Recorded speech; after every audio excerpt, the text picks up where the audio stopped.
حدیث میں آتا ہے کہ رسول کریم صلی اللہ علیہ وسلم نے فرمایا کہ اگر تمہارے جوتے کا تسمہ بھی ٹوٹ جائے تو اللہ تعالیٰ سے مانگو. اب بظاہر تو اگر جوتے کا تسمہ ٹوٹ گیا ہے تو آدمی کو موچی کے پاس جانا چاہیے، لیکن موچی کے پاس جانے سے پہلے فرمایا کہ تم اللہ تعالیٰ سے مانگو، یا اللہ میرے جوتے کا تسمہ ٹوٹ گیا، یہ ٹھیک کرا دیجیے. یہ کیوں؟ تاکہ اللہ تعالیٰ کے ساتھ تعلق مضبوط ہو، اس کی یاد دل میں سمائے، اس کا ذکر انسان کی زندگی میں رچ بس جائے، اس لیے یہ تلقین فرمائی. تو اپنی چھوٹی بڑی حاجت چلتے پھرتے اٹھتے بیٹھتے، ابھی آپ نکلے ہو اور سواری کی تلاش ہے، یا اللہ اچھی سواری دلوا دیجئے. سواری کے اندر بیٹھ گئے، یا اللہ عافیت کے ساتھ منزل تک پہنچا دیجئے. کہیں رکاوٹ پیدا ہو گئی، یا اللہ یہ رکاوٹ دور فرما دیجئے.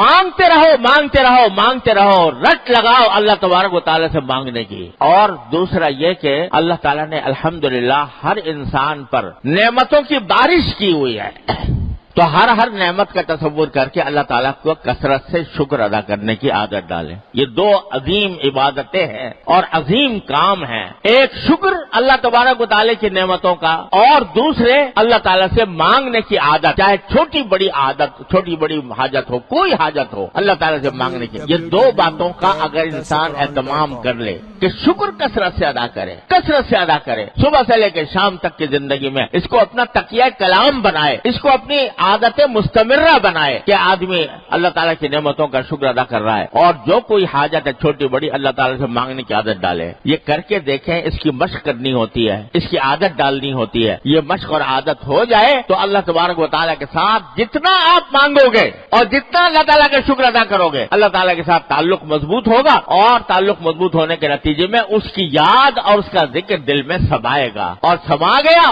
تو سمجھو دنیا آخرت کی کامیابی اس لحاظ سے حاصل ہو گئی کہ انشاءاللہ جب دل میں سمائی ہوگی یہ بات کہ میں اللہ کا بندہ ہوں، زمین پر اللہ تعالیٰ کے حکموں کے مطابق زندگی گزارنے کے لیے آیا ہوں، اور مجھے ایک دن اس کے سامنے جواب دہی کے لیے پیش ہونا ہے، تو پھر انشاءاللہ وہ ہر طرح کے گناہوں سے اور بدعنوانیوں سے انسان کو بچائے گا. اللہ تبارک و تعالیٰ اپنے فضل و کرم سے، اپنے رحمت سے ہم سب کو اس ذکر کثیر کی توفیق عطا فرمائے، اور ہماری زندگیوں کو اپنی رضا کے مطابق ڈھالنے کی توفیق عطا فرمائے. آخر دعوانا الحمدللہ رب العالمین.